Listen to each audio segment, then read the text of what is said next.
Con su venia, presidente, esto es el colmo. Es el claro ejemplo del cinismo, de la desfachatez y de la desesperación. ¿Quieren hablar de obras sin beneficio?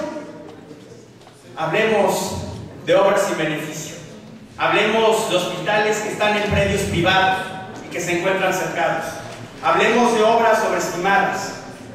Hablemos de la célula, por ejemplo. Obras que costaron miles de pesos tirados a la basura. La célula, por ejemplo.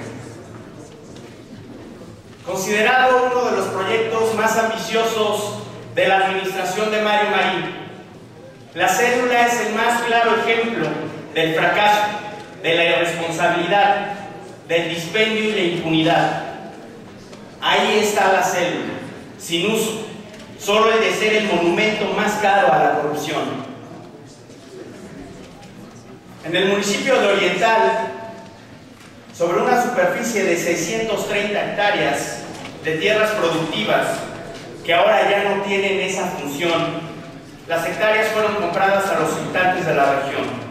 1.000 millones de pesos en la primera etapa, en la que se construyó un bulevar de acceso, la pavimentación de un circuito interior de 5 kilómetros y un supuesto recinto fiscal. La constructora encargada de este proyecto fue Checa S.A. y Urbinco S.A., propiedad de José Luis Hernández González, quien fue favorecido con la adjudicación de las dos obras más importantes del sexenio anterior, la célula y el centro expositor. Los montos de ambas obras, envueltas en atrasos, omisiones y falta de proyección, superaron los 1.500 millones de pesos. Escandaloso, ¿no es así? El exgobernador Mario Marín Torres, el exsecretario de Desarrollo Urbano y Obras Públicas Javier García Ramírez eran los funcionarios responsables de este fracaso. ¿Cuál es la situación actual de la célula?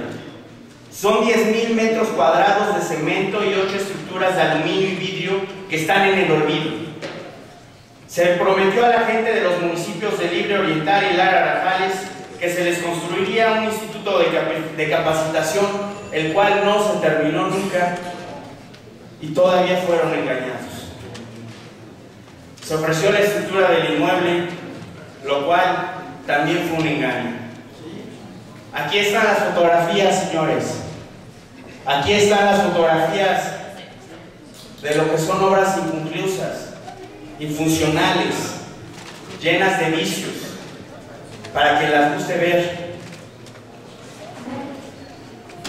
El 4 de septiembre de 1969 se inauguró formalmente el servicio del metro de la Ciudad de México entre las estaciones Chapultepec y Zaragoza. Durante 6 meses después de esa fecha se presentaron una serie de irregularidades debido al terreno fangoso. Sin embargo, el metro de la Ciudad de México hoy es uno de los sistemas de transporte público más reconocidos a nivel mundial.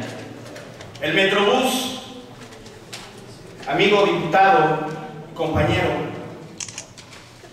se encuentra en una etapa de maduración, algo que la célula, por ejemplo, nunca pudo ver. Los beneficios que genera el Metrobús a la ciudad de Puebla, municipio al que me honro en representar en esta legislatura, genera mayor calidad en el servicio, mayor seguridad en unidades y estaciones, mayor confort, reducción de accidentes, se conectarán a los usuarios a destinos poco accesibles y se reducirán los tiempos de traslado entre 35 y 45 minutos. Los beneficios ambientales, se habla de 25.87 mil toneladas anuales menos de emisiones contaminantes. Hay una menor contaminación sonora y visual. Hay recuperación de espacios públicos. Hay una reestructuración del transporte a través del ordenamiento y regulación del mismo. Hay agilización del tránsito vehicular particular y hace la ciudad más competitiva y atractiva.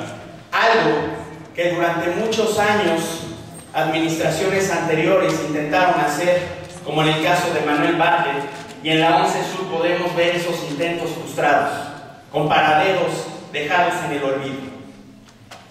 Este sistema ya ha sido implementado en otros estados, como lo es el Distrito Federal y la ciudad de León, Guanajuato. El Metrobús se encuentra en una etapa de maduración. La célula ni siquiera se logró. Y por supuesto, si tratamos y hablamos de solicitar auditorías y verificaciones, empecemos por estas, solicitando auditorías y verificaciones e investigaciones a este tipo de obras excesivas de más de 1,000 millones de pesos tirados a la basura. Muchas gracias. Es cuanto, presidente.